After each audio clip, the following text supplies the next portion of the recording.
9 one-on-one with Scott Walker. It has been a year since the governor's epic showdown with organized labor. In that time, a lot has changed for Scott Walker. He's now hailed as a hero or jeered as a villain almost everywhere he goes. What is that like? Our Mike Lowe has an exclusive interview in tonight's Political Lowdown. Governor Walker has been traveling the country as one of the most sought-after speakers in the Republican Party.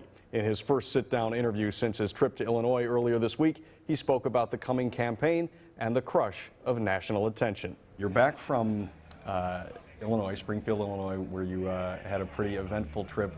Washington Post today and the AP story calling you a rock star. What do you make of that kind of... I said my kids would laugh at that. They tell me at the Summerfest I go to the old fogey stage to watch classic rock, so I don't know that I'm any kind of a rock star. But in city after city, he is met with standing ovations, swarms of media, and throngs of protesters. There was a 25-foot high cutout of you that said, "Don't badger us." You've almost become a larger-than-life figure for both the left and the right. I kind of chuckled. I just saw a problem, I tried to fix it, and I stayed firm with it. I knew there'd be pushback at the state. I just never dreamed it would be this big. The pushback has come largely from the labor movement, outraged at what they see as an attack on workers' rights. People understand that middle-class families are under attack.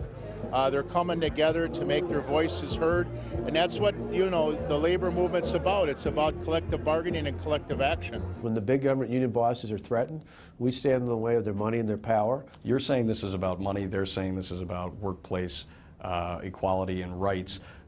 Where's the truth? If you look in Indiana, Indiana did this back in 2005 just for state employees. Good employees actually fare better now. They're able to be rewarded. What you find, in fact, a year later, 91% of the people in that state who were state employees dropped out of the union because they realized they didn't need a union to protect them, that they worked just fine if they produced.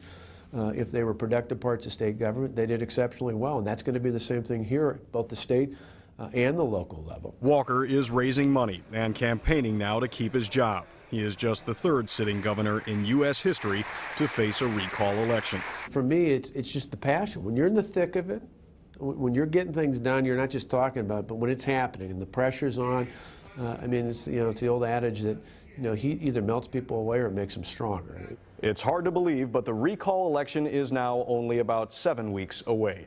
Back to you. Indeed it is. The Democratic primary May 8th, the general election June 5th. The LA Dodgers finished off their series with the Brewers today.